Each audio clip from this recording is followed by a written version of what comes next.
Gracias por disponer su corazón. Pues es el deseo de Dios que tengamos esa disposición de nuestro corazón para aprender de Él.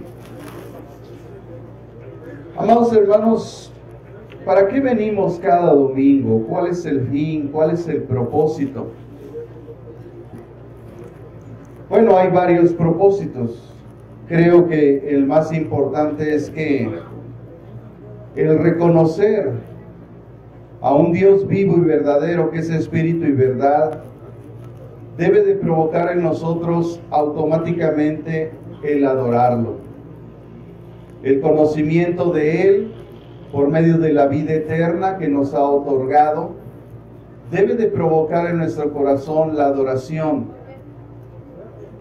Pero asimismo, cuando escuchamos un mensaje de la palabra de Dios, esa verdad que está implícita aquí en este libro maravilloso que es la Biblia, nos debe de conducir a llevar por obra cada consejo, de cada principio, de cada palabra y enseñanza que el Señor ha dejado como testimonio para que nosotros que estamos en este tiempo y que tenemos el privilegio de contar con un libro maravilloso, un libro que según científicos y mucha gente que lo ha leído y estudiado de una forma honesta, han determinado que no pudo haber sido obra de ni inspiración de un ser humano,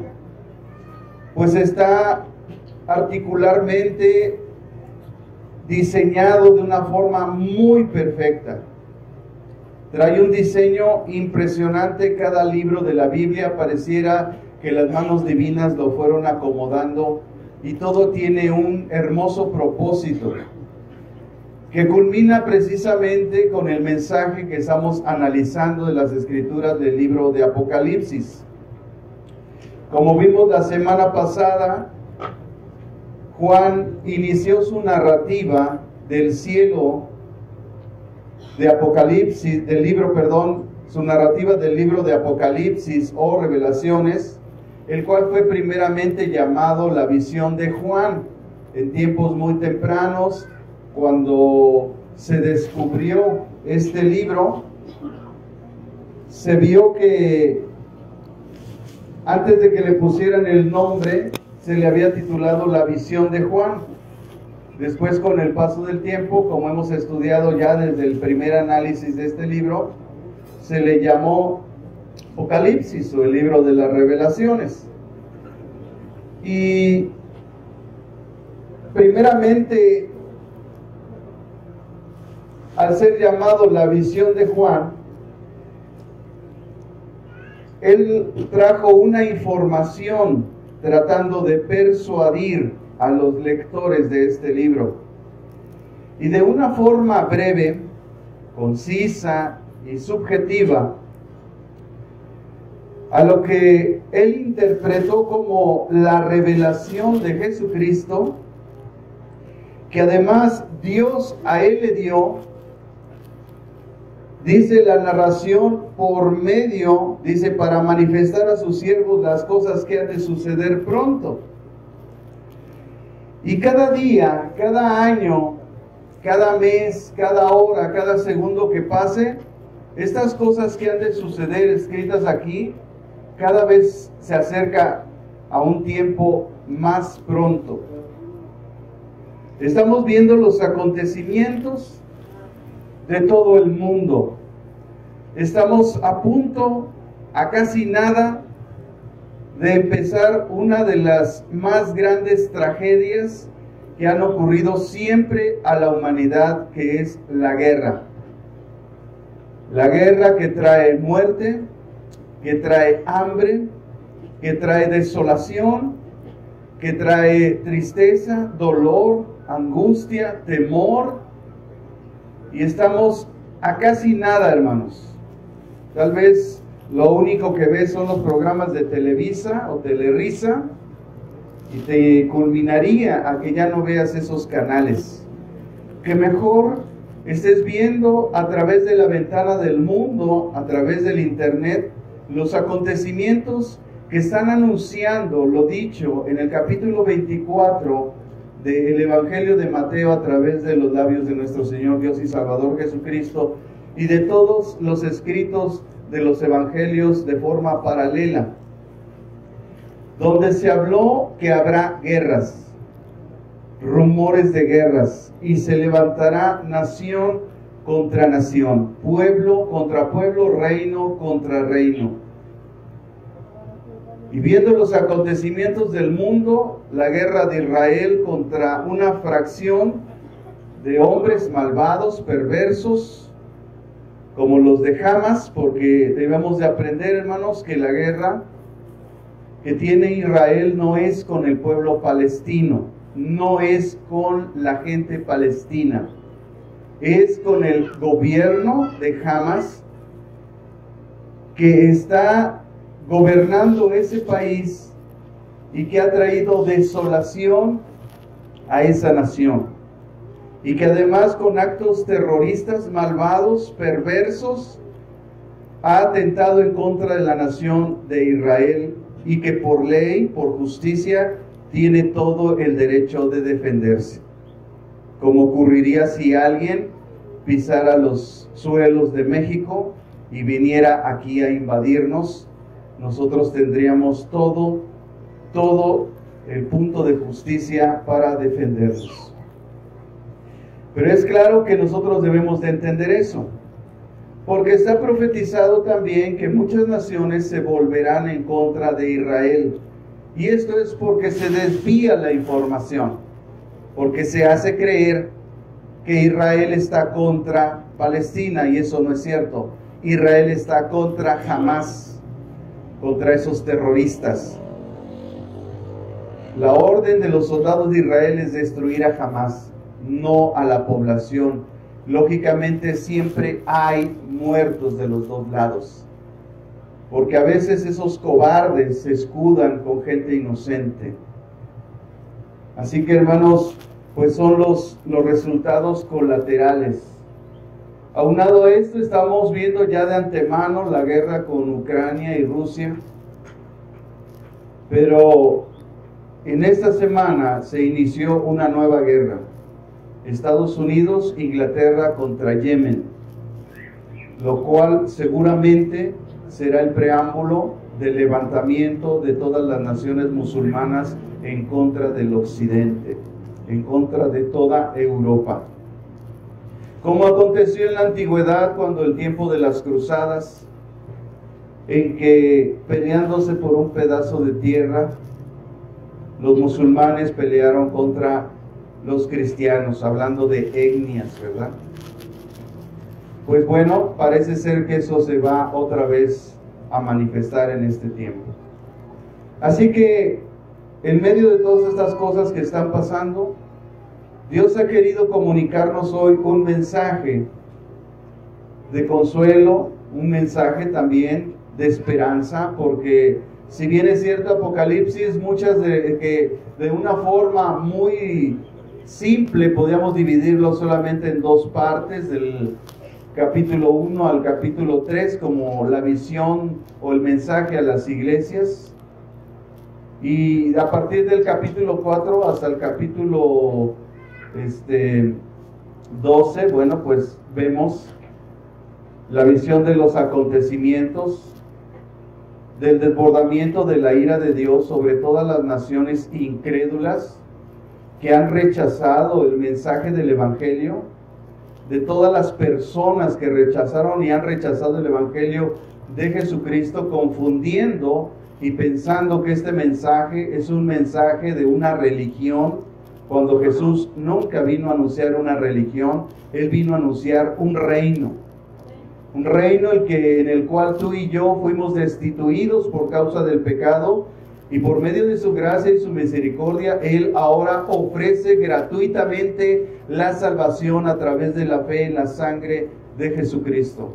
Pero mucha gente está rechazando este mensaje, y un día sufrirán si no mueren antes el juicio de Dios, sufrirán en esa tierra la ira de Dios, que son cosas verdaderamente terribles, sobrenaturales, y que ponen a temblar los pies de cualquiera que lee de una forma honesta y buscando que el Espíritu Santo muestre.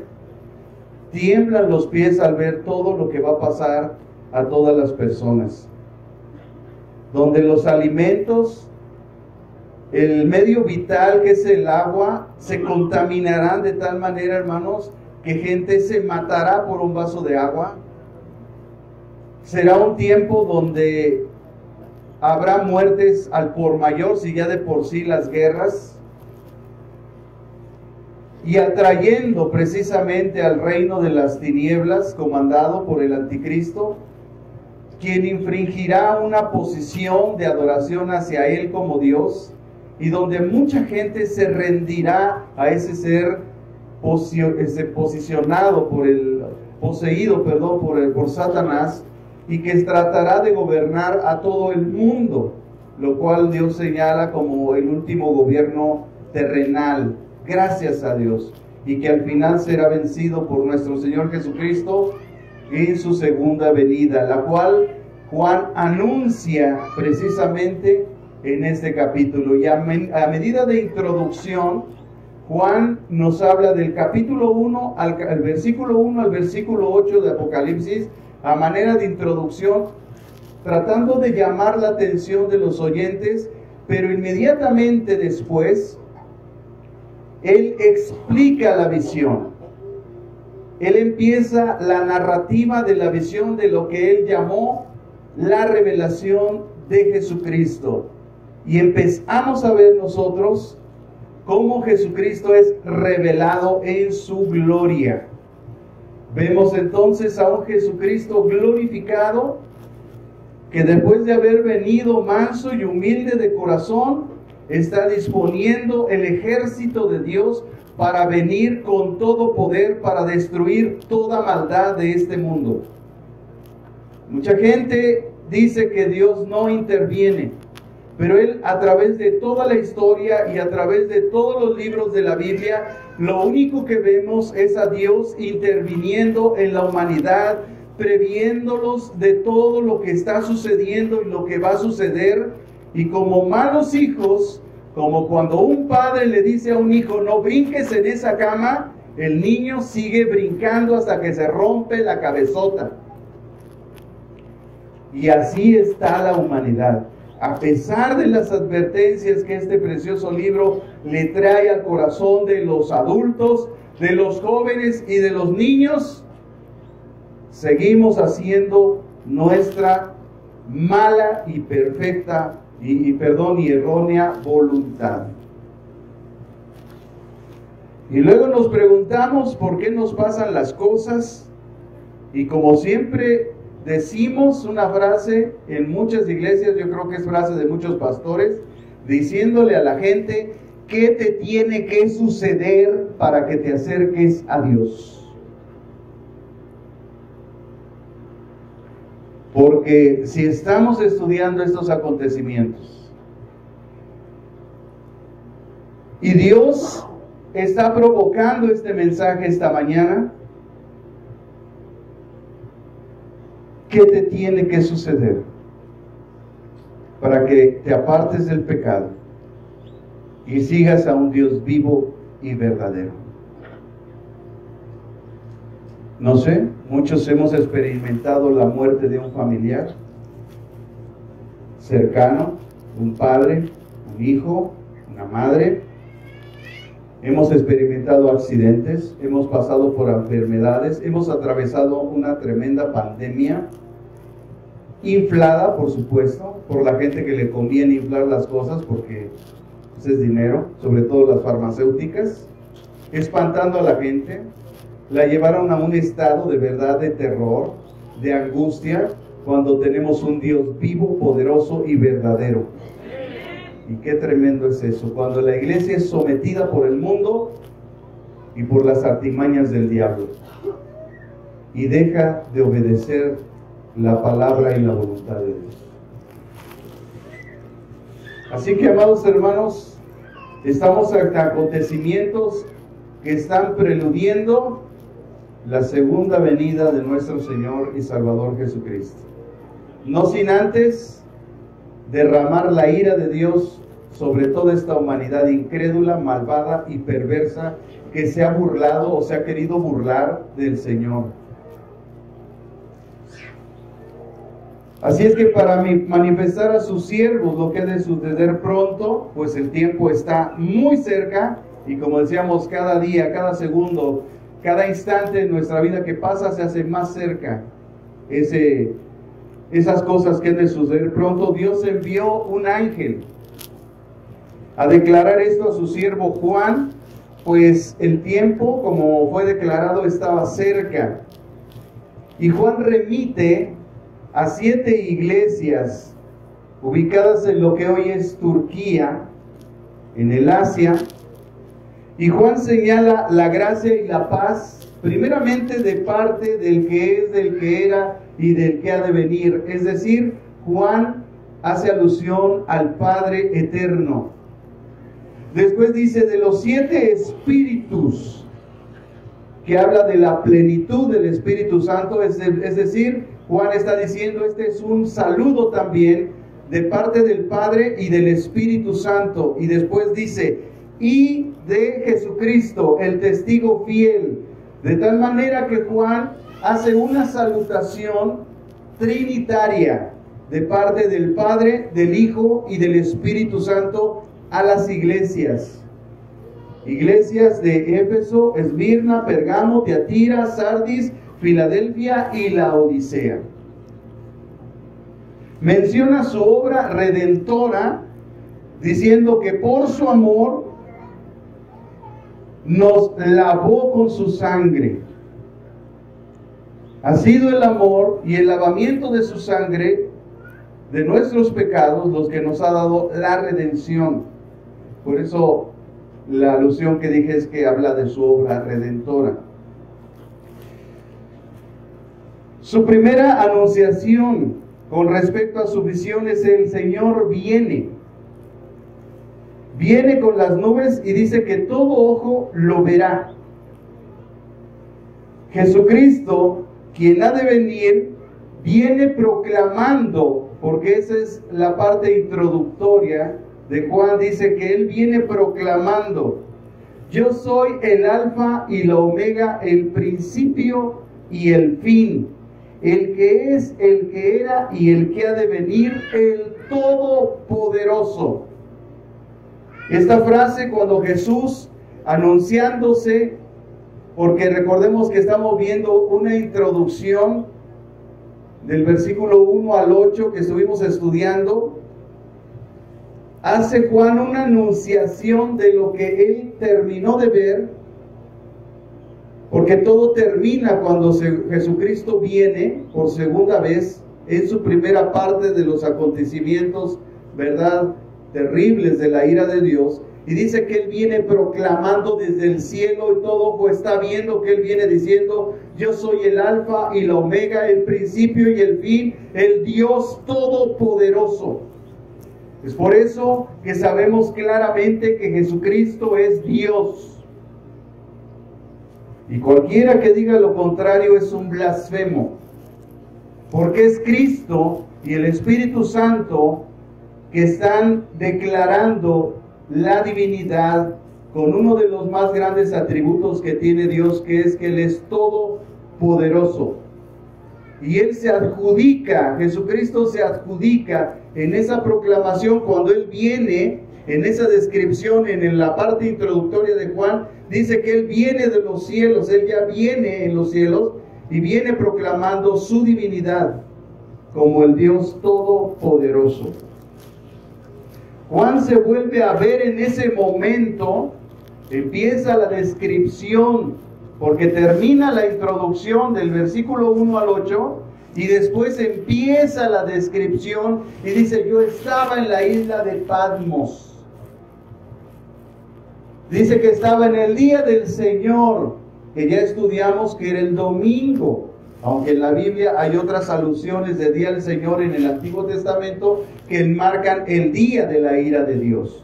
Pero en este caso, Juan estaba en el día domingo adorando a Dios en el Espíritu. Dice la traducción, Nueva Traducción Viviente, dice que él estaba en el Espíritu.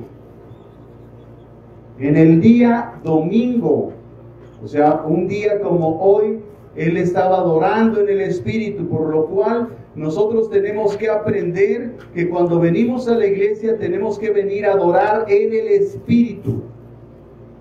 No es levantar un canto, no es como escuchaba yo a la jovencita que estaba dirigiendo la alabanza, que decía que debemos de adorar en el Espíritu, que son palabras que están fuera de la letra que estamos nosotros cantando. Es algo que sale de dentro, es una expresión de agradecimiento, de amor, de adoración, de bendición, que sale de nuestra boca extra a lo que estamos cantando. Y esa es la adoración que sale de nuestro espíritu. Y Juan estaba en ese punto cuando escucha una voz y empieza una narrativa donde ve la imagen, dice, a uno como hijo de hombre. Y ya estudiamos que esta alusión simboliza al Mesías, al Cristo que vino con manso y humilde, pero que en ese momento viene con todo poder y gloria.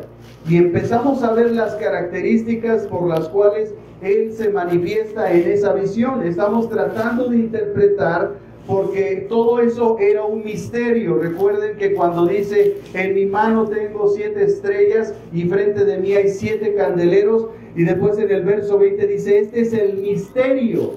Por lo cual quiere decir que las imágenes que estamos viendo son un misterio.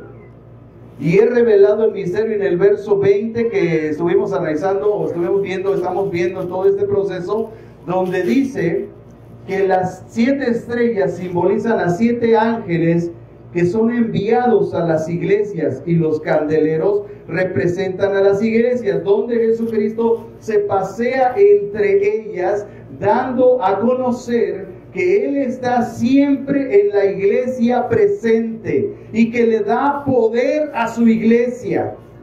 Cuando se reúne, cuando se junta a alabar su nombre, Dios trae poder. Alguna ocasión escuché a un predicador decir, de la forma que lo alabes, Él te responderá. Y créame, hermanos, que esa es una gran verdad. La forma en que tú adoras a Dios, en la que Él te va a responder.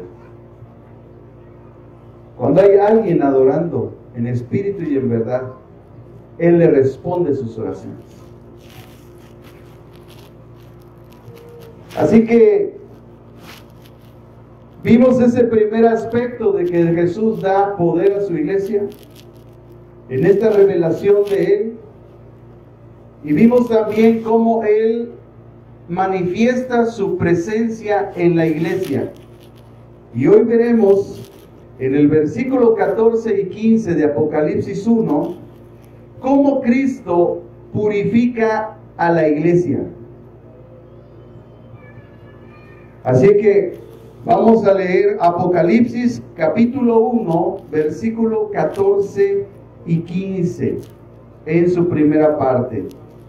Y dice la Escritura, su cabeza y sus cabellos eran blancos como la blanca lana, como nieve, sus ojos llama de fuego, y sus pies semejantes al bronce bruñido refulgente como un horno. Amados hermanos, después de describir la ropa de Cristo en el versículo 13 que vimos la semana pasada, y todo lo que simbolizaba o lo que tratamos nosotros de interpretar en revelación de lo que significa el ver esa imagen, Juan describió su persona en los versículos 14 y 15. Las primeras características que describe es la obra de Cristo de corregir y purificar a su iglesia. Dile al que está a tu lado, Dios te va a corregir y te va a purificar. Y creo que ya sabemos qué es corregir, ¿verdad? No necesito yo explicarlo, ¿para qué entramos en esos puntos si ya lo sabemos? Muchos somos padres, ¿y qué hacemos cuando corregimos? Bueno, hay quien corrige con un manazo. En la antigüedad nos jalaban las patillas, las orejas. Los tíos nos daban unos patadones en las pompas, ¿verdad? Unos cocos, unos zapes. Y bueno, había muchas formas a veces de corregir. Algunas criticadas en la escuela, ¿verdad? Estaban unos borradorazos aquí en la punta de los dedos. Ahí está para los que dicen que les hacían bullying y están de chillones en este tiempo. Cuando éramos niños, nos ponían así las manos las maestras cuando nos portábamos mal y nos daban con el borrador en la punta de los dedos. Claro, yo todo eso lo sufrí, porque no era una perlita en dulce, ¿verdad? Una perita en dulce. Después, si cansabas a la maestra, después de eso, te bajaba los pantalones enfrente de la clase, te ponía en posición 90 grados y te daba con la regla en las nachas hasta que se te pusieran rojas. Enfrente de todos los niños y niñas. Y si después de todo eso no entendías, bueno, te sentaba en la esquina y te ponía unas orejas de burro y te ponía ahí todo el día. Y digo, yo también pasé por todo eso, porque le vuelvo a repetir, yo no era una pera en dulce. Pero díganme ustedes si nosotros llegamos a odiar a esos maestros. Nunca. Es más, le estamos agradecidos por toda su corrección. Y más aún nuestros padres cuando nos corrigieron y sacaban el fuete o sacaban la chancla o sacaban el lazo, el cinturón y te daban duro y macizo para que se te quitara lo rebelde. Y es por eso que hoy estamos ante una generación rebelde, porque nadie los corrige. Y vemos niños consentidos, ¿verdad? Que hasta les hicieron una representación en la televisión, poniéndolos como, dibujándolos como dinosaurios, le pusieron el nene consentido, ¿verdad? A través del cine vimos, ¿verdad? También otra representación en la imagen de Chabelo, ¿verdad? Hay muchos chabelotes hoy en día, pegaditos a mamá, no hacen nada por su voluntad, no tienen criterio, no tienen compromiso, no tienen responsabilidad, no maduran. Y bueno, viven atadas a esas circunstancias. Entonces, como estamos viendo, amados hermanos, y tenemos que aprender esto, es importante que nosotros, después de escribir todas estas cosas, empezamos a analizar qué es lo que Dios nos está queriendo mostrar a través de la imagen de nuestro Señor Jesucristo. Amados hermanos, ayer en la clase de maestría les decía a los hermanos, a través de una declaración, ¿verdad?, que se hizo, la declaración de Winchmeister, es que no sé mucho, no parlo mucho el francés. Pero bueno, en esa declaración, hermanos, ahorita que me venga bien el nombre, también se me voló. En esa declaración se habla de todos los atributos de Dios. Y les decía yo, ¿saben por qué vamos a la iglesia? Y no comprendemos el por qué vamos. Porque si entendiéramos cada una de estas cosas que habla de los atributos de Dios, nosotros entenderíamos una razón de poder venir a adorar a Dios. Por ejemplo, el simple hecho de que tú pudieras entender la misericordia de Dios te llevaría a venir a adorar a Dios. Porque el conocer esa verdad, que Dios es misericordioso, entonces tú entenderías que Él no te paga de acuerdo a lo que tú debes de merecer. Sabemos que la paga del pecado es muerte. Y eso es lo que mereces cada vez que tú te equivocas, mereces la muerte. Y sin embargo, la misericordia de Dios te da tiempo de arrepentimiento para que no sufras consecuencias. El simple hecho de entender de que nosotros todos los días de alguna forma le fallamos a Dios y que por su misericordia, es decir, que Él no nos paga lo que nos debería de pagar por nuestra falta, nos debería hacer venir a esta iglesia a adorar a Dios con todo nuestro corazón y a darle gracias. Bueno, está la santidad, está la gracia, está su benevolencia, su bondad, está todo aquello, hermanos, que forma los grandes atributos de Dios, pero uno solo, la comprensión de uno solo, nos llevaría a venir todos los domingos a adorar a Dios. Pero a veces pareciera que pretexto nos falta para no venir. Cuando los hijos nos preguntan, papá, ¿y para qué vamos a la iglesia? Porque tenemos que ir, o sea, religiosos, ¿no? Tienen 20 años en la iglesia, no han traído a nadie a Cristo, y esa es la gente religiosa, la que tiene 20 años en Cristo, 10 años en Cristo, pero no trae a nadie a la iglesia. Y no trae a nadie porque su testimonio allá afuera deja mucho que desear. Y por esa causa viven esa vida religiosa. Y pasan los años, los siglos, bueno, no siglos porque gracias a Dios no son eternos esas gentes. Pero pasan los años y yo te hago una pregunta hoy. No levante la mano, pero los que tienen más de 10 años en Cristo, les hago una pregunta hoy. ¿Cuánta gente han traído a los pies de Jesucristo? Y traído no significa nada más que lo hayas traído, sino que tú lo hayas discipulado, que hayas estado detrás de él, que le hayas compartido, lo visites, porque pareciera que solamente el que tiene que visitar es el pastor. No, ustedes son discípulos, yo también lo soy, nada más que yo tengo otra responsabilidad. Así que, ¿a quién hemos traído?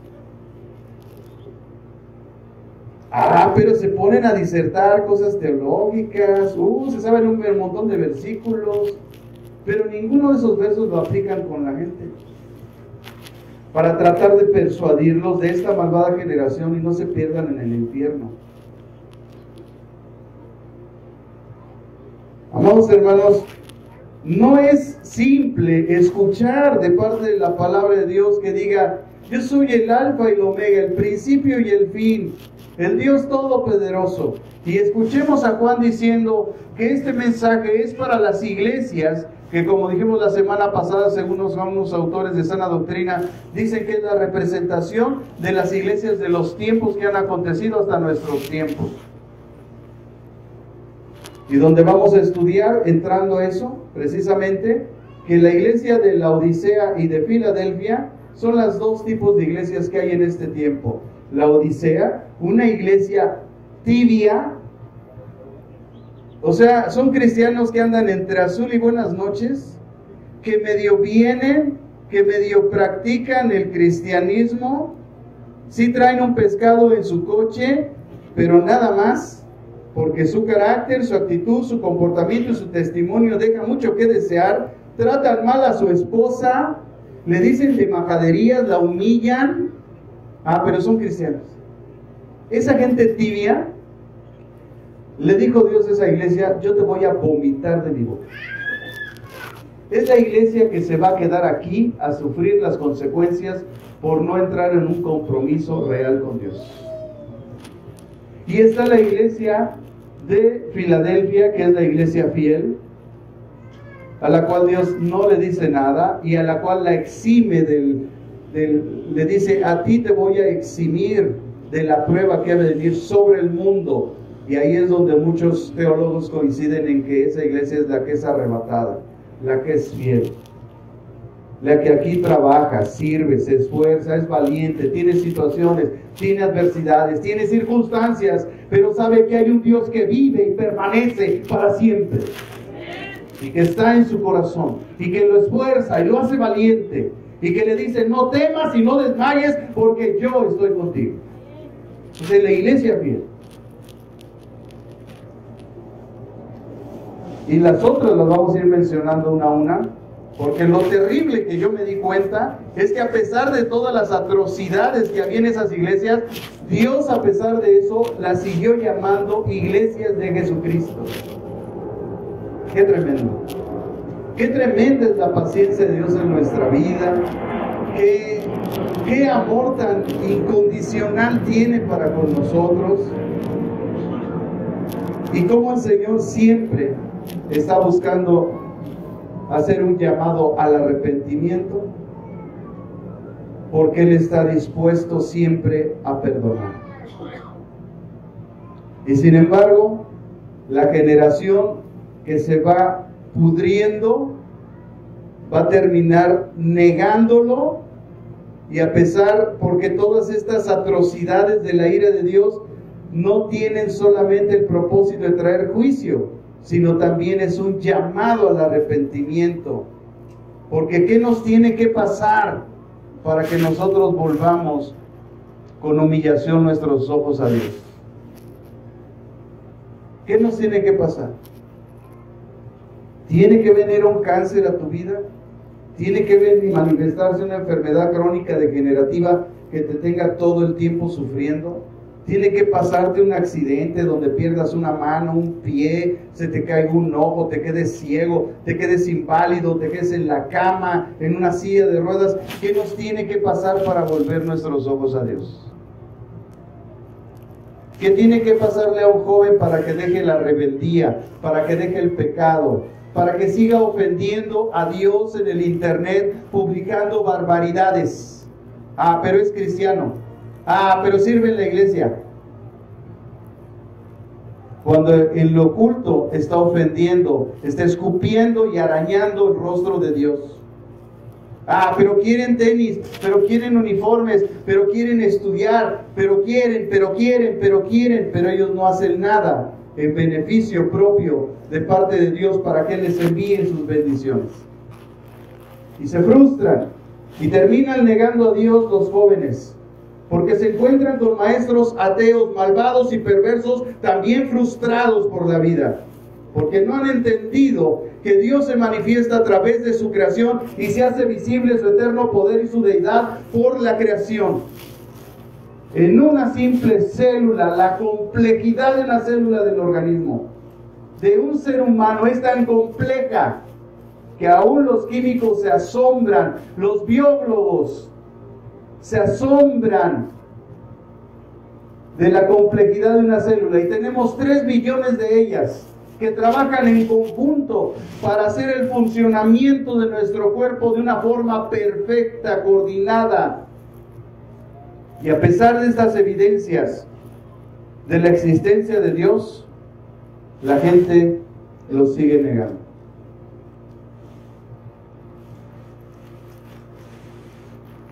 Y lo que Jesús, hermanos, el llamado que el Señor Jesucristo hizo a las generaciones se encuentra en Mateo capítulo 5, versículo 48.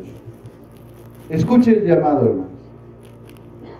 Mateo 5, 48. El Señor Jesús está hablando, dice: sed pues vosotros perfectos, como vuestro Padre que está en los cielos es perfecto. Aunque no somos perfectos, tenemos un Padre que es perfecto. Y escuche esto: el llamado a nosotros es a la perfección. Porque mucha gente se escuda diciendo: no, es que yo fallo porque no soy perfecto. ¿Quién es perfecto? Dios es perfecto y tu llamado es a la perfección. Y Mateo, te lo acabo de mostrar, aquí dice que tu llamado es a la perfección. Así es que ya no te escudes diciendo que tú no eres perfecto. Tu llamado es a la perfección, porque la visión que estamos viendo de Jesucristo, el Dios Todopoderoso, es la visión de un Dios perfecto. Y el llamado que tú tienes es a la perfección. Pero escuche lo que dijo Pablo en la segunda carta a los Corintios, en el capítulo 11, versículo 12. Segunda de Corintios, capítulo 11, versículo 2. Dice: porque os celo con celo de Dios, pues os he desposado con un solo esposo, para presentaros como una virgen pura a Cristo. Amados hermanos, ya sabemos el contexto de la carta a los Corintios, pero a veces no sabemos, porque a veces solamente recibimos versículos, pero a veces no hay una explicación. Y es importante, hermanos, conocer el contexto de los versículos que estamos viendo, ¿verdad? ¿Quién se le escribió? ¿Cuándo se le escribió? ¿Por qué se le escribió? Sabemos, hermanos, por antecedente, la primera carta a los Corintios, de una forma sencilla, nosotros podemos ver que el apóstol Pablo hace una defensa de su ministerio. Lógicamente también combate algunas doctrinas erróneas introducidas en la iglesia. También les hace alusión a los corintios sobre el abuso que ellos hacen de los dones espirituales, porque ellos decían que hablaban lenguas, que caía polvo de oro, que había milagros y prodigios en esa iglesia. Y Pablo les dice: ustedes son unos ignorantes de los dones del Espíritu Santo. Y les voy a enseñar qué es un don, cuántas formas tiene, cómo se manifiesta, para qué es y cómo se regula. Y uno de los ejemplos que él toma de todos los dones es el don de lenguas.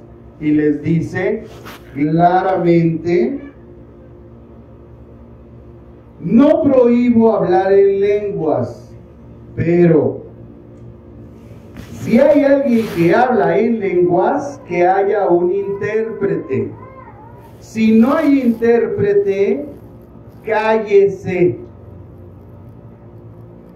Pueden hablar 1, 2, máximo 3, pero que haya un intérprete y que se haga en orden. Porque los dones, dice Pablo, son para la edificación de la iglesia.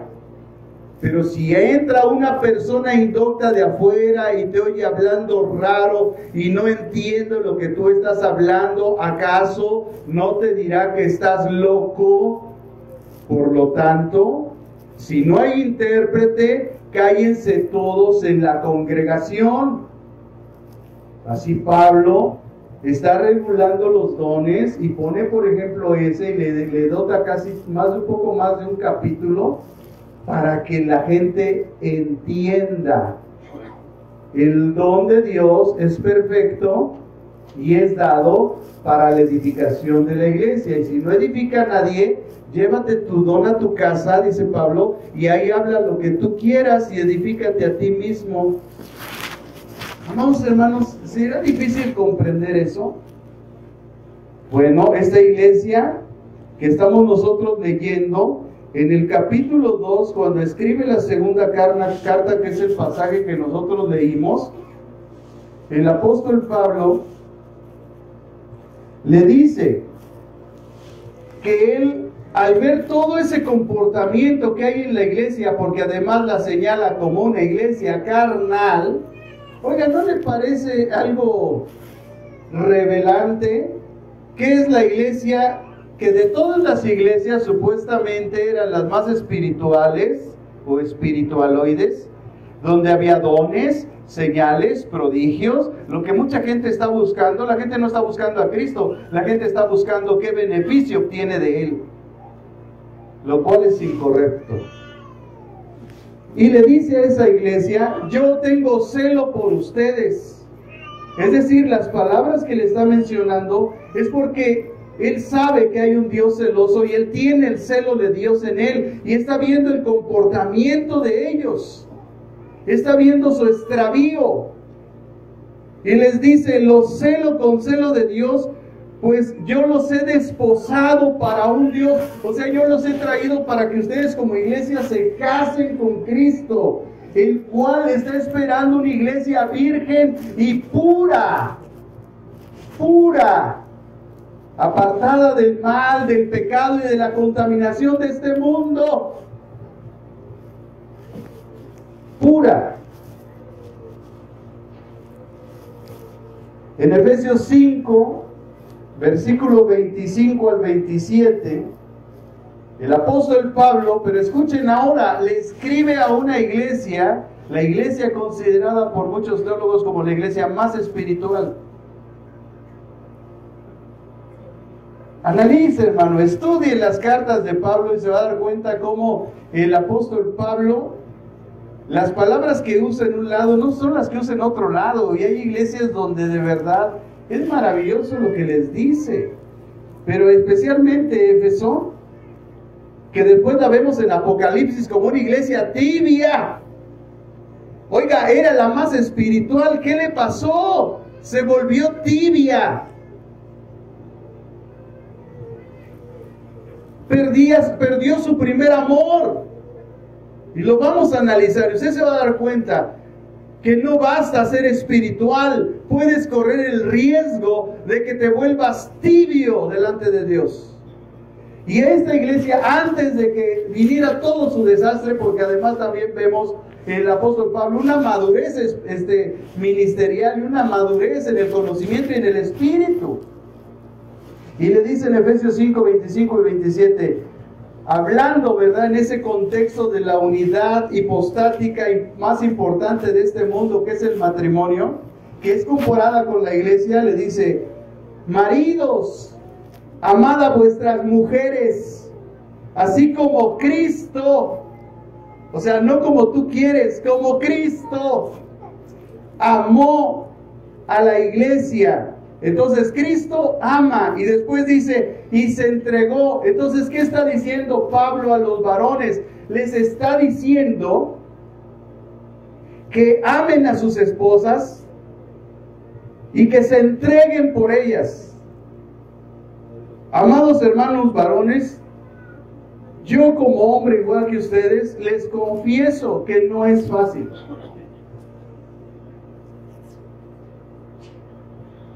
Y que tienes que hacer las cosas que antes no hacías, para que empieces a romper y empieces a cumplir el propósito de Dios en tu vida, en amor.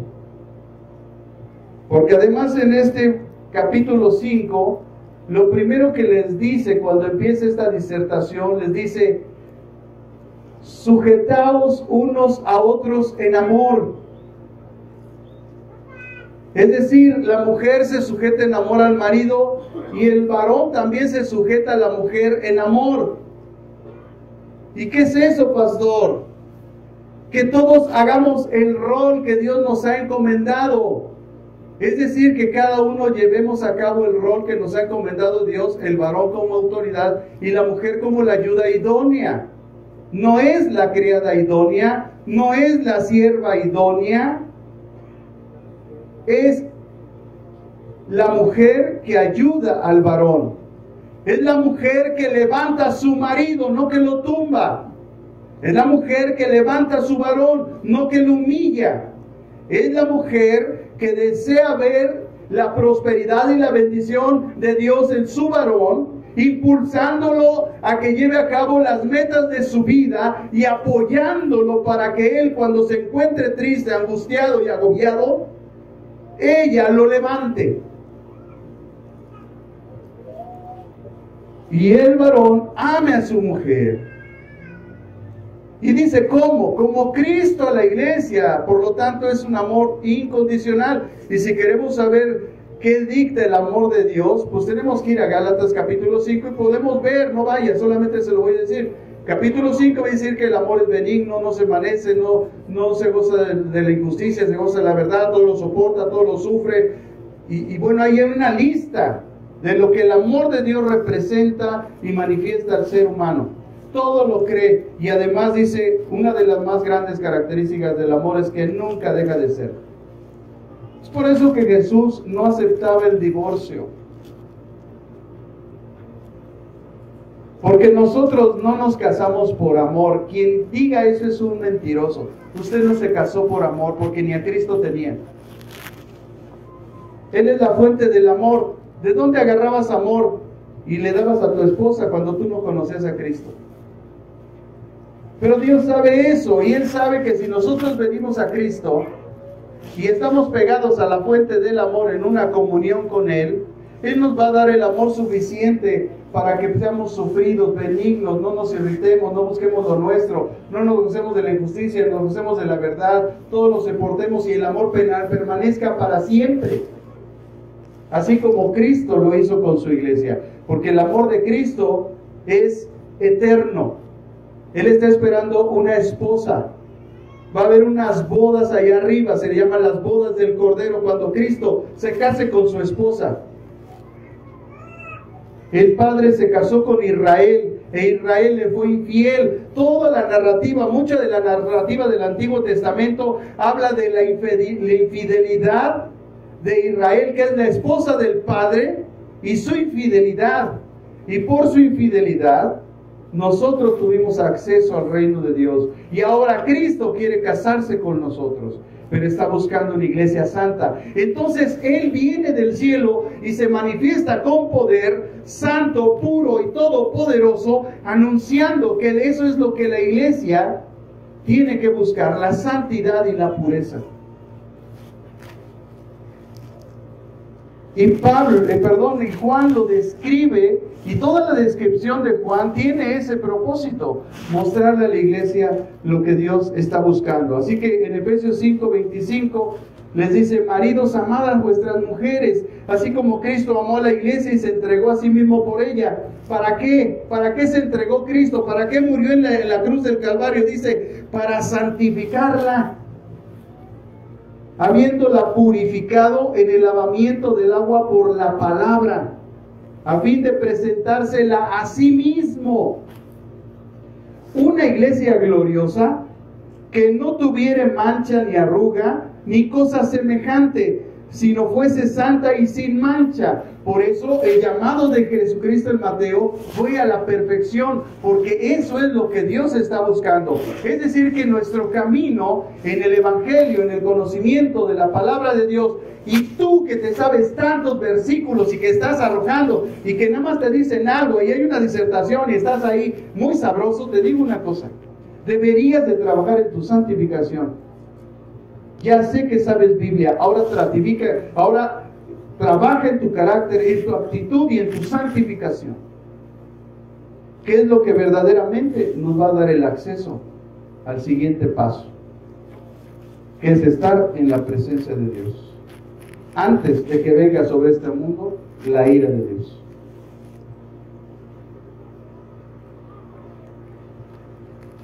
Siempre lo he dicho, hermano, y lo voy a decir: a mí no me espanta la gente que sabe mucha Biblia y que se sepa más versículos que yo. No me interesa. Si yo no me aprendo los versículos para saber más que la gente, trato de aplicarlos en mi vida, para eso los aprendo.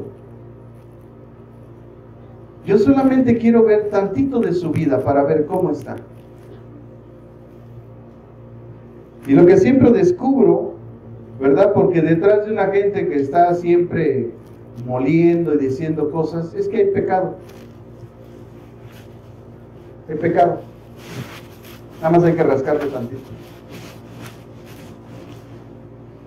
Ha venido gente de esta iglesia que se ha autonombrado pastor. Hermano, pastor, yo soy pastor. Como si ser pastor es un título. Ser pastor no es un título. Tampoco se obtiene por ir a un instituto teológico. Tampoco por ir a un seminario teológico. Ser pastor es un llamado de Dios al cuidado de un rebaño. Así es que yo lo primero que le pregunté a esa persona es: ¿dónde está tu rebaño, carnal? Porque un pastor tiene rebaño. David tenía un rebaño, y aunque no era de él, era de su padre. Él fungía como pastor, era el encargado, el responsable de ese rebaño. Pero mucha gente piensa que ser pastor es un título. Entonces, como ya terminaron el instituto teológico, tienen una licenciatura en teología, dicen: soy pastor. Ah, carambas, ¿sabes qué? Yo fui pastor antes de ser teólogo. Así que ser pastor no es tener un título.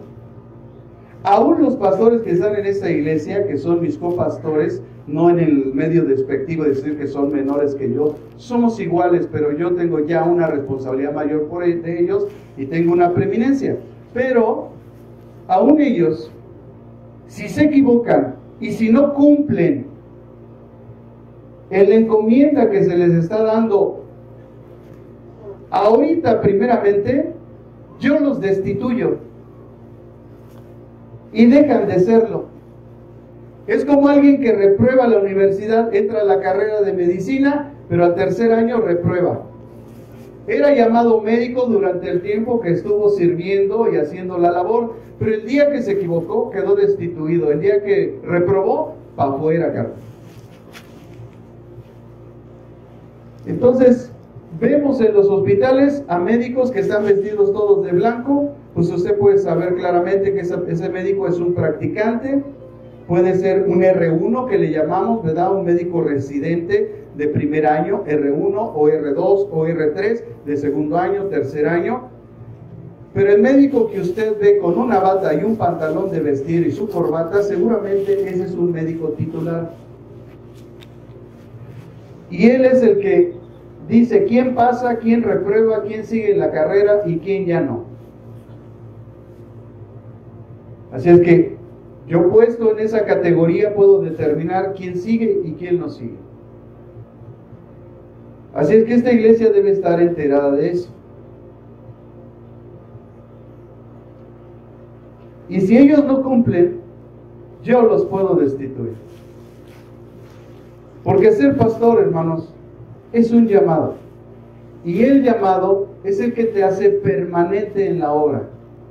Es el que te hace ser esforzado, valiente, enfrentar toda situación y circunstancia. Pero como ya a algunos ya se les ha dado una encomienda, ya sienten que lo son. Está bien, decía mi pastor, para ser pastor primero tienes que parecerlo. Así es que me decía, oye hijo, pues primero cómprate un tacuchito.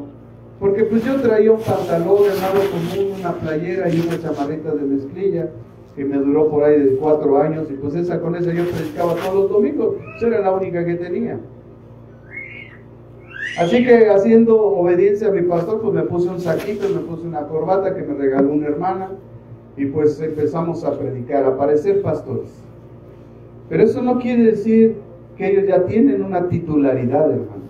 Ellos están a ver si en la práctica se muestra su llamado y verdaderamente son lo que ellos dicen ser, o dicen que Dios les dijo, y que a través de la obra se ha manifestado que realmente lo son.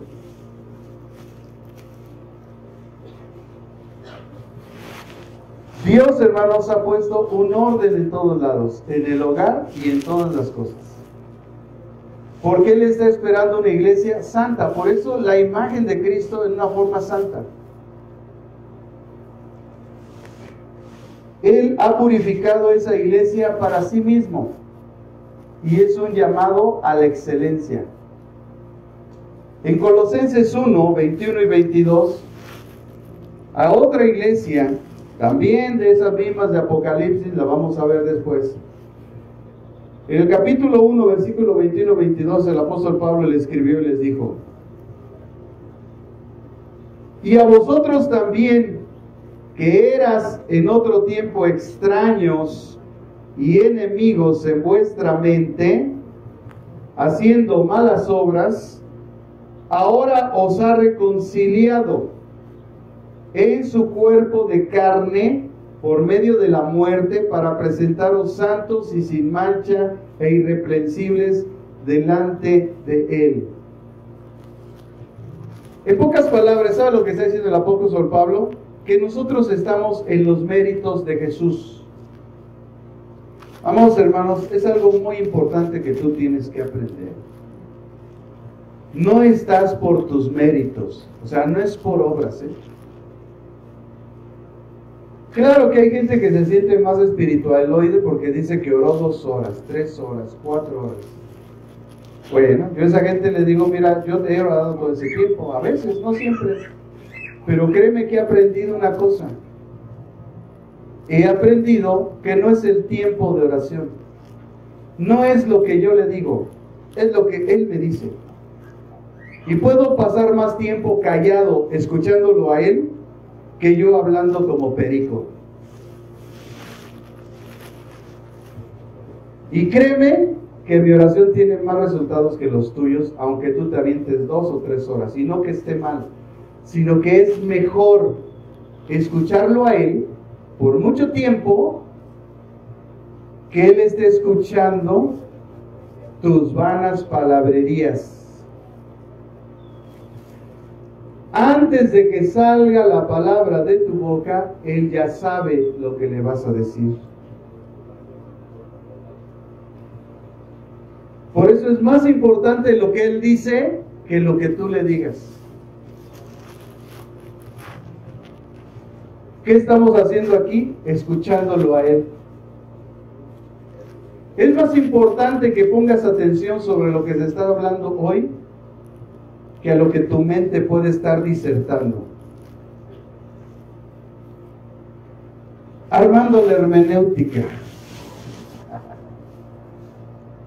analizando la exégesis.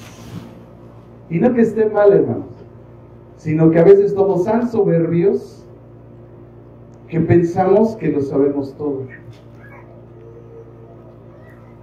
Y que el hecho de que una persona esté aquí al frente es porque Dios le ha dado autoridad. Y es por algo. Pedro, miren lo que dijo Pedro, hermanos. En Primera de Pedro, capítulo 1, versículo 15 al 16. Primera de Pedro 1, del 15 al 16, dice: sino como aquel que os llamó es santo, sed también vosotros santos en toda, ¿qué es toda? Toda vuestra manera de vivir. ¿Dónde está la santidad? ¿En mucha oración, en mucho ayuno? No, está en la manera de vivir. Ahí donde ves tú a una persona que es santo, en su manera de vivir, porque escuchas cómo habla, escuchas ves cómo se comporta, cómo trata a la gente. Hermanos, es bien cierto que a veces la gente solamente quiere ver la moneda del amor y no quiere ver la otra cara, que es la justicia. Y de verdad, hermanos, hay gente que ha hecho tantos males en contra de nosotros, que Dios ahora ya no les muestra la cara del amor, porque se la ha mostrado a través de nosotros, porque cuando nos han ofendido les hemos ido a pedir perdón, aunque nosotros no los ofendimos. ¿Por qué? Porque eso es lo que Jesús dice. Dice, si tú sabes que alguien tiene algo contra ti, deja tu ofrenda y tú ve. Porque si tú estás esperando que esa persona te ofendió, te venga a pedir perdón, ¿qué crees? Eso nunca va a pasar. El principio de Dios es que si la persona ofendida sabe que alguien lo ofendió, Él vaya y le otorgue el perdón. ¿Sabe qué? Porque ese es el carácter de Dios. Porque Él nos vino a ofrecer el perdón a pesar de que nosotros lo ofendimos. Y mandó a su Hijo con ese propósito. Y con amor nos vino a decir, mira, la paga del pecado es muerte. Pero yo he venido a reconciliarte, a traer la paz para con Dios. Y el medio es el Señor Jesucristo. Por su gracia. Y es bien sabido que la gente, hermanos, a pesar de que ha recibido de parte de nosotros, ¿verdad? El ir con ellos, el pedirles perdón, no, hasta se pone más orgulloso. Ya sabía, pero ¿viste cómo tú tienes el error? No. Mira, te voy a decir lo que yo quiero. Primero, yo cumplir el mandamiento de Dios. 2, que sobre mi vida no haya consecuencias. ¿Por qué? ¿Por qué están así? Porque no saben perdonar. ¿Y cómo están? Esclavizados. Yo no quiero ser un esclavo del pecado, ni esclavo del enemigo. Por eso te vengo a ofrecer el perdón. No pasó nada. No creas que te estoy dando a ti la razón. El hecho que yo te venga a pedir perdón es porque yo no quiero consecuencias para mí, quiero cumplir el mandamiento de Dios y además te estoy haciendo un favor. Al perdonarte, al quitar esa cosa, yo cancelo las obras del diablo de consecuencias sobre tu vida. Por eso te perdono. Te vengo a ofrecer que en nuestra vida ya no haya ninguna situación. Pero a pesar de esas cosas, mucha gente a la que Dios nos ha enviado a hacer eso, ha mostrado un carácter soberbio, altivo, vanidoso, orgulloso, porque ellos nada más quieren ver amor. Ellos no quieren ver justicia, pero el amor y la justicia van juntos. Diga conmigo, el amor y la justicia van juntos. No se separan, hermanos. Y cuando ven la cara de la justicia, porque después de hacer tantas atrocidades en contra de nosotros, insultos, blasfemias, señalamientos, injurias, ponchan llantas, te roban las cosas, te quieren humillar, vas, te quieres congratular con ellos, te humillan. Bueno, llega un momento en que al no querer recibir las cosas con amor, bueno, entonces ahora ¿qué crees? Viene la justicia. Y cuando les aplicas la justicia, lógicamente viene otra crítica, porque lo primero que te dicen es que en ti no hay amor. ¿Que cómo? Tú siendo pastor, haces eso. O sea, la gente piensa que el pastor siempre tiene que vivir humillado. No, mientras Dios lo permite, pero a veces Dios dice, ya no. Tú has sido llamado a libertad. Tú tienes autoridad. Y a veces ya no, hermano. Pero hay gente así, porque no ha entendido todos estos principios, el llamado a la perfección, el llamado a la santificación, en la manera de vivir. Y dice Pedro, el por qué. ¿Por qué tenemos que vivir así? El verso 16 dice, porque escrito está. O sea, la base del llamado de Pedro a la santificación es porque está escrito. Y dice, escrito está, sed santos porque yo soy santo. Entonces, ser santo, ver esa visión de Juan en Apocalipsis de la santidad de Cristo, todo su poder, su dignidad y su deidad, ver todo eso, esa verdad revelada a nuestro espíritu, tiene que producir forzosamente que empecemos a vivir en santidad. Si mi hijo me dice, papá, ¿por qué vamos a la iglesia? Hijo, es que somos cristianos. Hijo, es que hay que ir. Es que así lo dice Dios.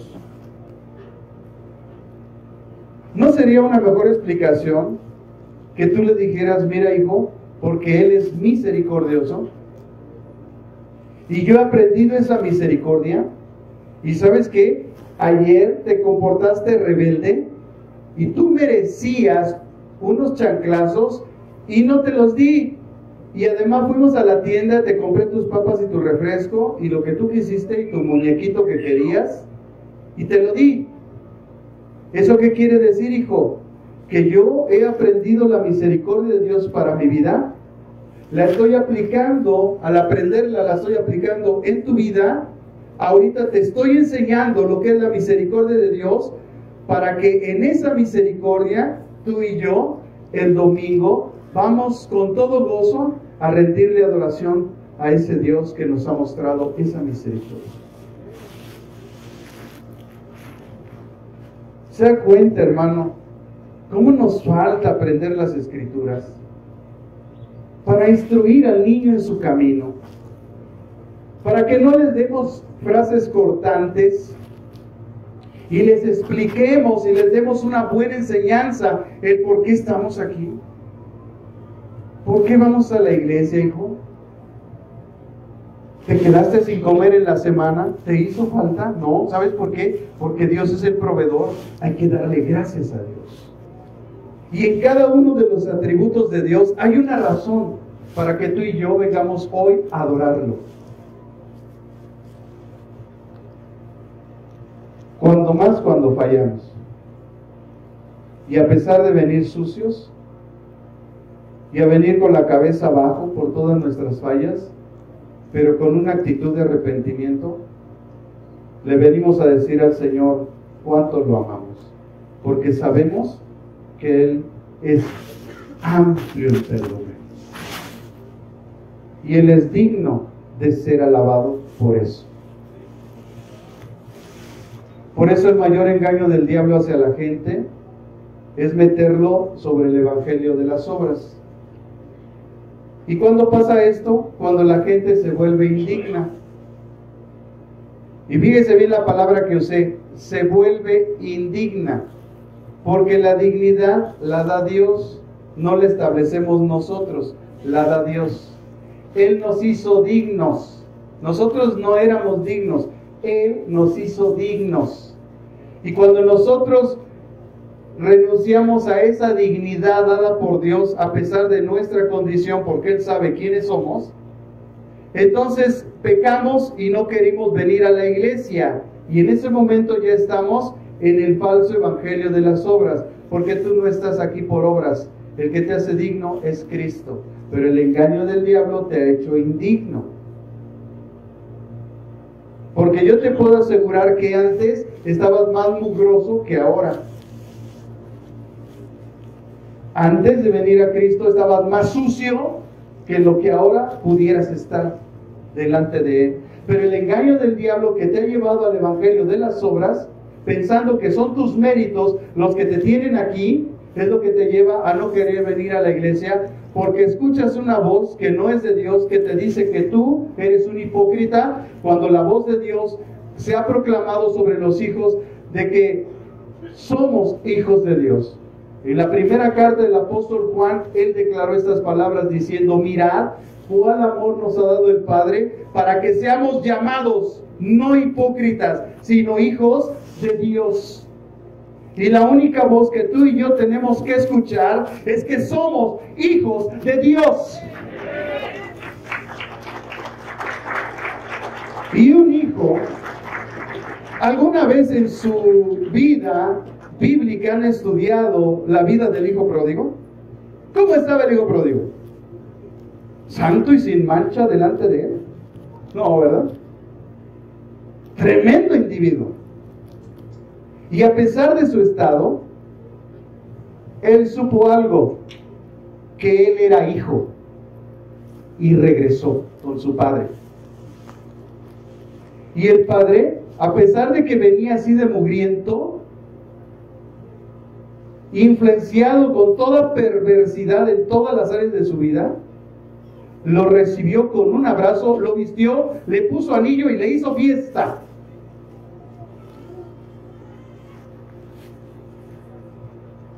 Y eso debe de hacerte entender, hermano, que Dios nunca te va a rechazar. No importa cómo vengas, no importa en qué estado estés. Oye, si yo no estoy aquí por bueno, sé la responsabilidad.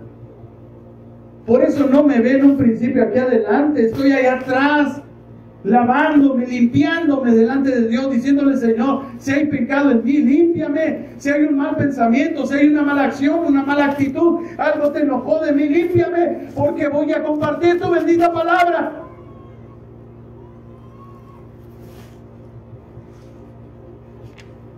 Oiga, si por mis méritos estuviera aquí, hermanos, entonces no sería por gracia, sería por obras. Tenemos que aprender lo que es la gracia. Tenemos que entender que uno de los principios más básicos es que no es por nuestros méritos, por lo que estamos aquí. Ha sido por su gracia. Él nos vio desde antes de la fundación del mundo. Nos predestinó. Nos escogió. ¿Para qué? Para que fuésemos santos en nuestra manera de vivir, para que un día llegáramos allá arriba, porque sin santidad nadie va a ver a Dios. Nadie. Y nadie es nadie. Y a veces Dios da una lista trágica. Yo le llamo la lista trágica. Ni los adúlteros, ni los afeminados, ni los borrachos, ni los adúlteros, ni los avaros, ni los maldicientes heredarán el reino de Dios. Y les dice Pablo, no se engañen. O sea, estás bajo un engaño. Si tú piensas que practicando esas cosas, a pesar de eso vas a estar allá, no, pudiera ser la señal de que tú no estás en Cristo. Porque en Cristo hay un fruto. Y ese fruto es una nueva vida. Es una vida de negación al mundo. Es un apartamiento de las cuestiones del pecado.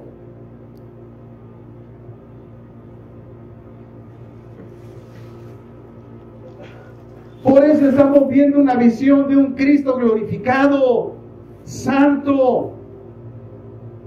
Hermanos, cuando Dios, por eso empecé diciendo, hermanos, cuando Dios trae una revelación a través de su palabra, debe de producir en nosotros un cambio. No te va a alcanzar con estar viniendo aquí todos los domingos, nada más. Tienes que compartir la palabra, tienes que traer al amigo, al vecino. Es tiempo de traer al amigo, al vecino, al compañero, al amigo, al que está en el trabajo, al que está en la escuela. Yo todavía sigo buscando esa compañera de la prepa, hermanos. La sigo buscando. Para decirle, oye Olivia, ¿por qué tú siendo cristiana nunca me hablaste de Cristo? ¿Sabes lo que yo padecí porque tú no me hablaste? ¿Sabes lo que pasó en mi vida, Olivia? Yo salí de la escuela y enfrenté la vida sin Cristo. Y hice barbaridades porque tú no me compartiste de Cristo. Pero gracias, si alguna vez en tus tristes oraciones te acordaste de mí, porque tal vez gracias a eso es que yo estoy aquí. Y quiero decirte que esa oración, por pequeña que ha sido por mí, aunque tú nunca me hablaste de Cristo, ahora ha producido en mi vida el que yo pueda proclamar el nombre de Dios en una congregación. No saben, jóvenes, el impacto que ustedes tienen con sus amigos. No saben las tragedias que les pueden evitar de la vida por hablarles de Cristo. Aunque al principio los critiquen, aunque al principio los señalen, es mejor, es mucho mejor. Porque si aunado a la oración le siembras una semilla, ese corazón un día va a estar con Cristo. Y le vas a evitar muchos problemas a tus amigos. Pero muchas veces, jóvenes, se dejan arrastrar por los amigos y en vez de que ustedes los conviertan, parece que ellos los están convirtiendo a ustedes. Y están haciendo toda clase de perversidades y de maldades allá afuera, a escondidas. No, qué esperanzas, ¿verdad? Mandarle al pastor, pastor, acépteme. No, porque ya sabe que lo voy a vigilar. Voy a ver sus publicaciones. Y díganme muchos de ustedes si no he actuado con misericordia. Porque si algo tiene este padre responsable es que si ve sus publicaciones. De todos. Porque no me puedes tener a mí, pero otro consciente sí me puede tener a mí y a ti también. Y es cuando yo entro y reviso y te veo. Y veo todas las tonterías, tus vanidades que pones ahí de fotos. Como si la belleza fuera perdurable.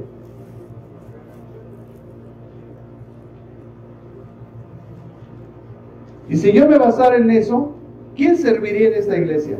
A ver, analízate, analiza lo que publicas en tu Face y analízate, ¿quién serviría en esta iglesia si yo estuviera así sin misericordia con ustedes? Nadie. A lo mejor ni yo mismo, a veces yo me equivoco. Una vez publiqué una cosa, pues en mi corazón, como ser humano, también soy ser humano. Y luego vino la crítica. Usted es un idólatra, se adora a usted mismo. Bueno, ya la quité, carnal, ahora vas a dejar tu pecado.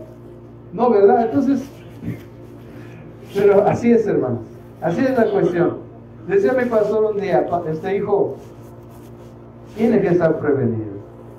Mira, puedes beneficiar a una persona muchísimas veces, pero sabe una cosa, que el día que tú te equivoques una sola vez a la forma de ver de esa persona, y se va a ir de tu iglesia. Y va a decir que tú eres el peor pastor de este mundo. Oye, hermano, yo el peor pastor de este mundo que he leído es Saúl. Tremendo hombre. Y aún a ese hombre, a ser tan malo y estar persiguiendo a David, David ni siquiera se atrevió a proferir palabra en contra de ese hombre. Entonces, creo que la gente está equivocando su conocimiento, hermano.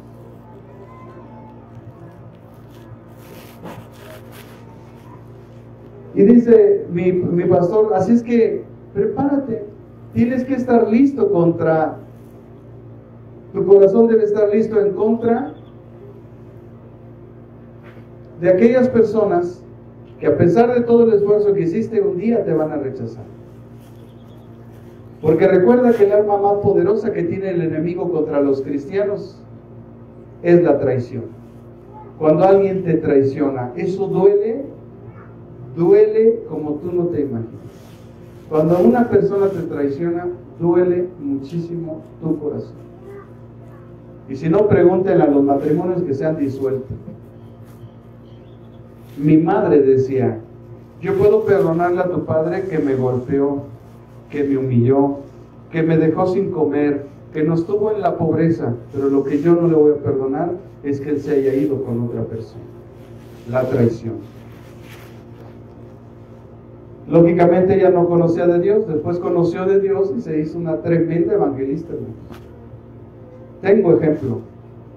Así que, amados hermanos, toda esta imagen que nosotros teológicamente podemos describir y podemos entrar en cada aspecto de lo que simboliza el pelo blanco y todas las cosas, hermanos, yo he visto hasta este punto que lo más importante es que nosotros entendamos que esa visualización, la visualización de esa verdad, de que está delante de Juan un Cristo santo, puro, sin mancha, todopoderoso, el alfa y el omega, el principio y el fin, está culminando a su iglesia en esa visión que está transmitiendo en un mensaje además, mostrándole a la iglesia su santidad para que esa iglesia se vuelva santa.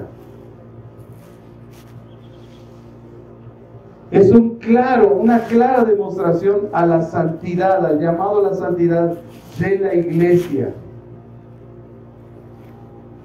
Si tenemos un Dios santo, ¿cómo vamos a ir con Él cuando nosotros no somos santos? Todo el proceso de nuestra vida, toda circunstancia, toda prueba tiene ese solo propósito: santificar tu vida. A veces experimentamos cosas terribles que salen de nuestra comprensión y decimos, Señor, ¿por qué a mí? ¿Por qué me pasó esto? ¿Por qué murió? ¿Por qué se enfermó? ¿Por qué están permitiendo esto en mis hijos? Oye, hermano, mis hijos cuando eran niños le llenaron de prohibiciones. Tenían dermatitis atópica y tenían prohibido estar frente al pelo del gato. No podíamos tener nosotros alfombra en la casa. Fue lo primero que pusimos mi esposa y yo, las alfombras de la casa. No, está prohibido, las tuvimos que quitar. Esta azul era de mi casa. La quité porque mis hijos no podían estar ahí. No podían estar en el polvo. El Señor me manda aquí a fracción 17, ahorita ya es Santa Inés, ya es Paseo, pero antes nada más era fracción 17. ¿Y qué creen que me encontré? Puro polvo, todavía polvo Inés, todavía ahorita, hasta este tiempo. Polvo Inés, y ahí estamos en el polvo. Y gatos, la hermanita que nos permitió ministrar por primera vez en su casa, tenía patos, gansos, gatos, perros, pulgas, piojos y nada. Bueno, no estoy ofendiendo, lo estoy diciendo de una forma más para romper el hielo, hermano, porque ya estamos terminando, miren. Entonces, hay muchas prohibiciones, muchos obstáculos para que esta obra empezara por primera vez. Yo pude haber ido con mi pastor y decirle, ¿sabe qué, pastor? No voy a poder ministrar la iglesia ni es Tlalpan. ¿Sabe por qué? Porque pues, mis hijos están pasando por una enfermedad, están sufriendo, allá puro polvo, todas las provisiones están allá, entonces, pues discúlpeme, no puedo ir, mejor envía a otra persona. Y tal vez hubiera sido un buen pretexto. Pero amados hermanos, el llamado está por encima de esas cosas. Y el poder de Dios está por encima de esas cosas. Y la fe está por encima de esas cosas. Así es que aceptamos el tiro, mi esposa y yo. Y venimos a formar esta congregación. Bendita congregación de Ministro. Y cada día nos esforzamos para que sigamos avanzando y sigamos caminando en los propósitos de Dios. Nunca interpongas un pretexto al propósito de Dios. Nunca. Él sabe lo que va a hacer. No supimos en qué momento nuestros hijos fueron sanados y fueron sanados. Claro que hicimos lo nuestro, los llevamos a todos los médicos habidos por haber, ayunamos, oramos, pedimos, rogamos, nos humillamos, lloramos, sufrimos con ellos, pero no dejamos de llevar a cabo la obra de Dios. No importa lo que estés pasando, hermano, sigue caminando, sigue peleando, la batalla no ha terminado y Él te va a dar la victoria. Nosotros no estamos en este mundo para perecer, estamos en este mundo para triunfar. El llamado es a una vida eterna, el llamado es al triunfo. Pero tenemos que sufrir y tenemos que cargar una cruz y tenemos que caminar como Cristo caminó en la tierra. Porque qué gloria tiene una victoria sin sufrimiento, sin esfuerzo, sin compromiso.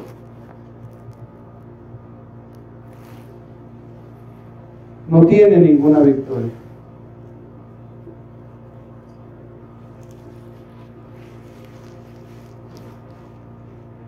Ayer tuve la oportunidad de irme a echar una cascarita con mis amigos de antaño. Puro viejito ya.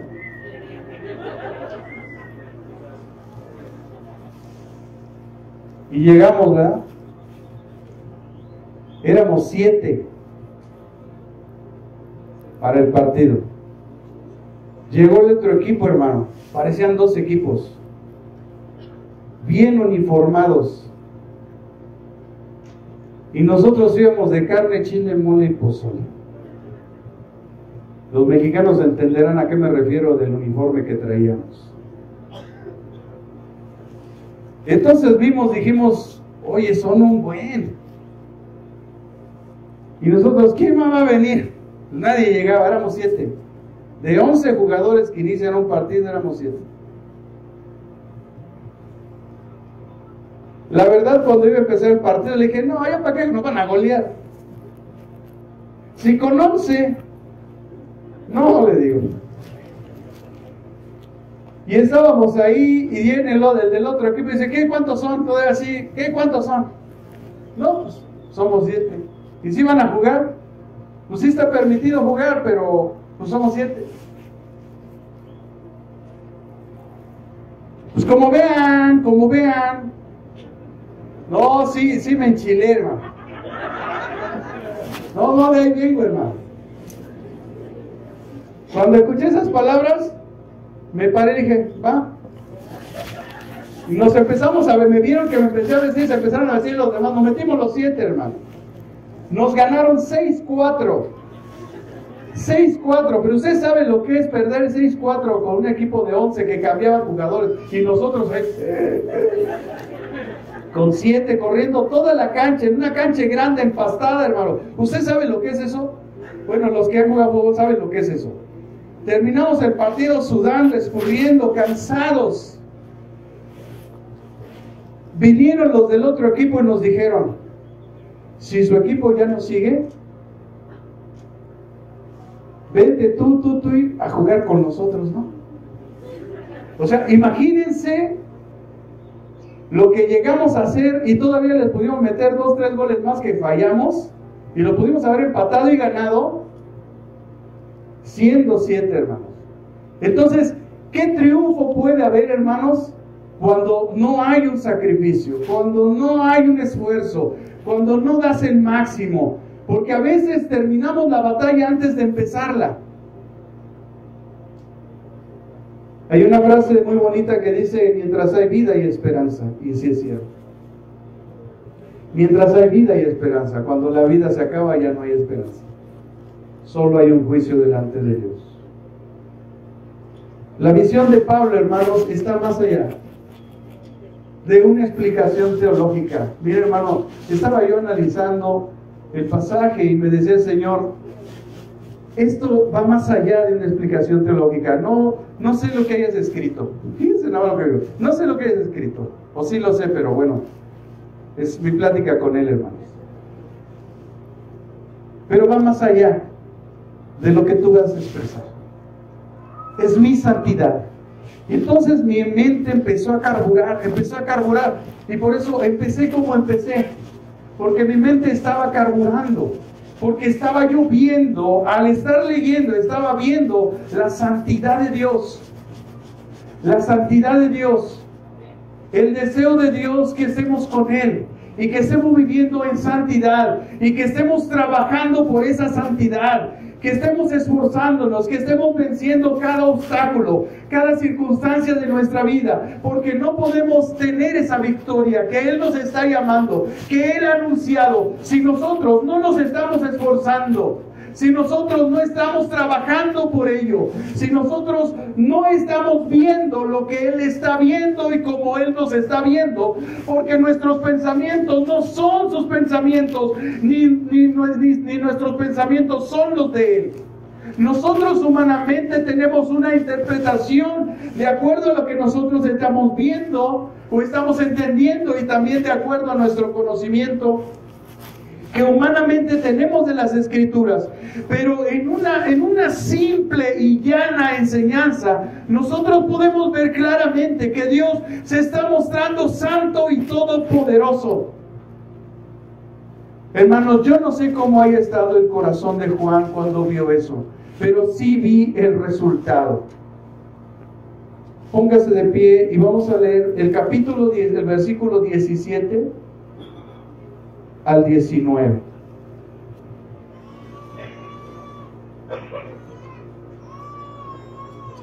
Su cabeza, no lo estoy leyendo, lo estoy esperando que usted lo busque, pero estoy leyendo algo más, hermanos. Dice Juan, su cabeza y sus cabellos eran blancos como la lana, como nieve, sus ojos como llama de fuego, sus pies eran semejantes al bronce pulido, refulgente, como en un horno. En su voz como estruendo de muchas aguas. En su diestra tenía 7 estrellas, en su boca salía una espada aguda de 2 filos, y su rostro era como el sol cuando resplandece con toda su fuerza. Cuando yo estaba leyendo esas palabras, me di cuenta que el Señor estaba hablando de su santidad.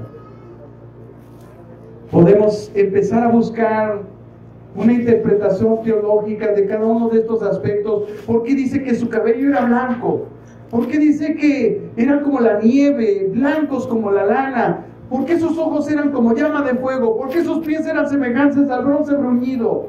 Que tenía además 7 estrellas, 7 candeleros. Podemos buscar, hermanos, y de hecho lo tengo escrito aquí, pero podemos buscar todo eso. Pero Dios lo que está manifestando es su santidad. Jesucristo en su santidad.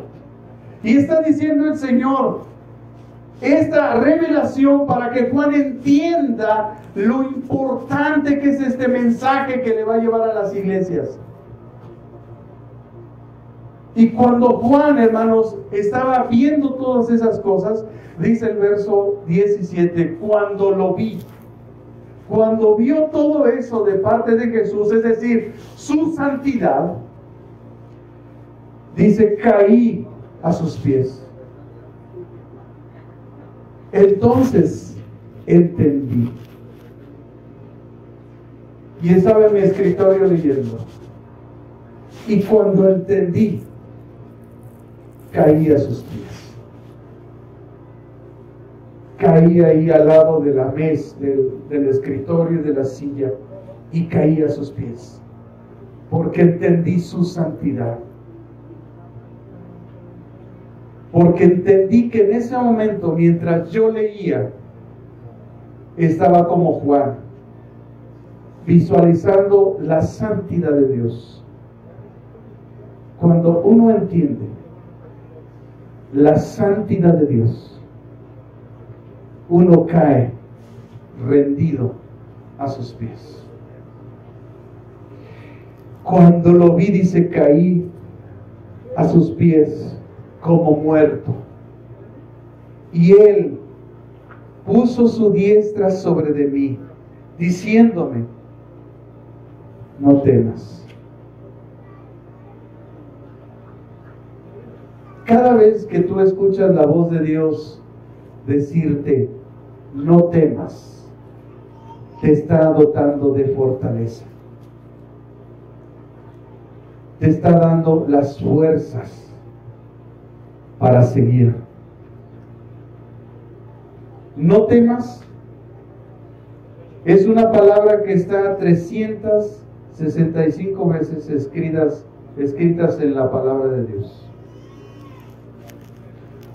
No temas, no temas, no temas, no temas. Es una palabra constante de fortaleza de Dios, tanto a Israel como a su pueblo gentil que ha venido a los pies de Cristo. En el Nuevo Testamento muchas veces se repite, no temas. La mayoría de veces en el libro de los Salmos. Pero en el Nuevo Testamento, antes de irse el Señor Jesucristo, lo primero que dijo fue, no teman, yo estoy con vosotros todos los días, hasta el fin del mundo. Cuando esa palabra, a no temer, empiece a vertirse en tu mente y en tu corazón y en tu espíritu, tú serás fortalecido. Entenderás que no importa la circunstancia que estás pasando, lo único que debes de escuchar es, no temas. Cuando empezaba la pandemia, estaba yo delante de la presencia de Dios y le dije, Señor, ¿qué haremos como iglesia? ¿Cerraremos? ¿Ya no ministraremos? Y la primera palabra que escucharon mis oídos, mi mente, mi corazón, mi entendimiento espiritual fue, no temas. No temas.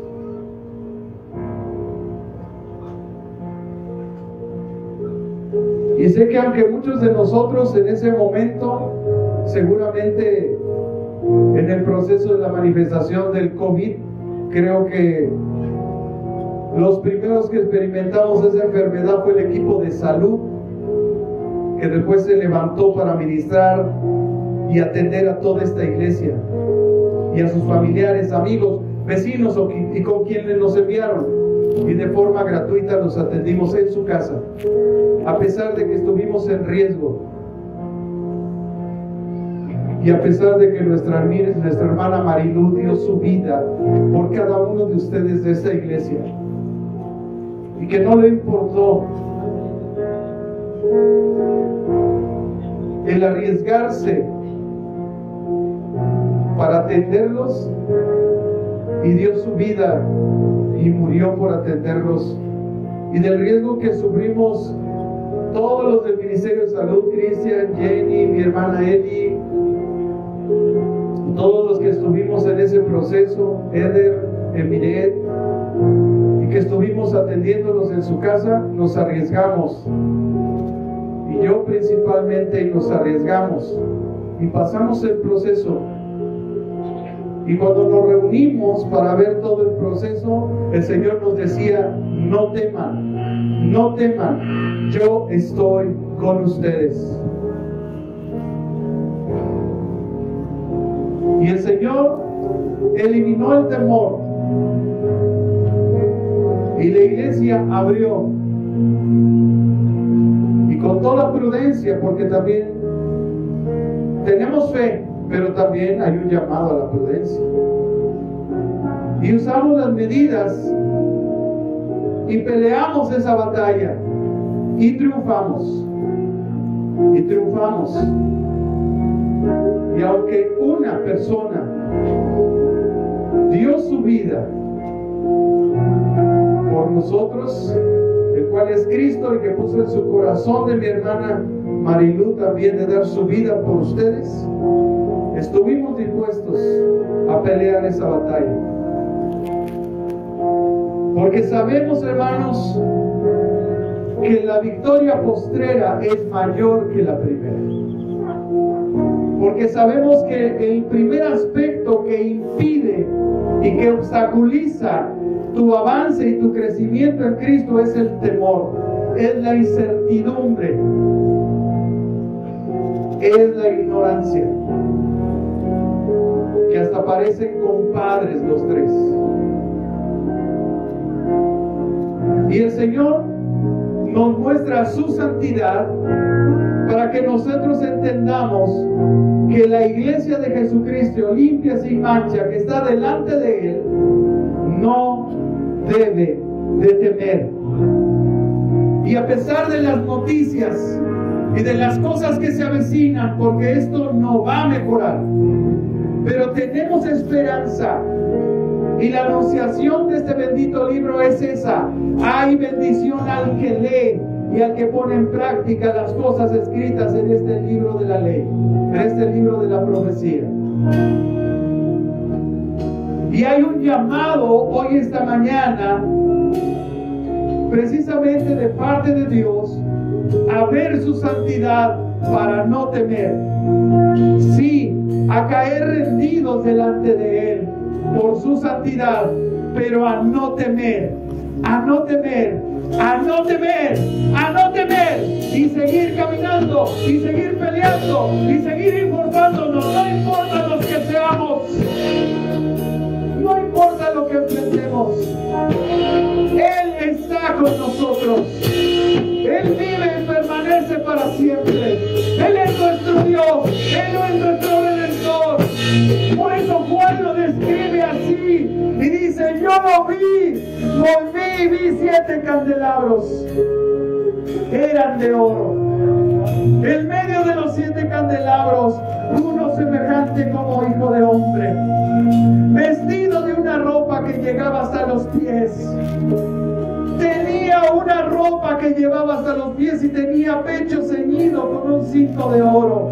Su cabeza, sus cabellos eran blancos como la lana, como nieve sus ojos, como la blanca nieve, sus ojos como la llama del fuego. Sus pies eran semejantes al bronce pulido, refulgente como en aguas, como en un horno, y su voz como estruendo de muchas aguas. En su diestra tenía 7 estrellas, y su boca salía una espada aguda de 2 filos, y su rostro era como un sol cuando resplandece con toda su fuerza. Y dice Juan: cuando lo vi, caí rendido a sus pies. Entonces Él me tocó con su diestra y me dijo: no temas, no temas.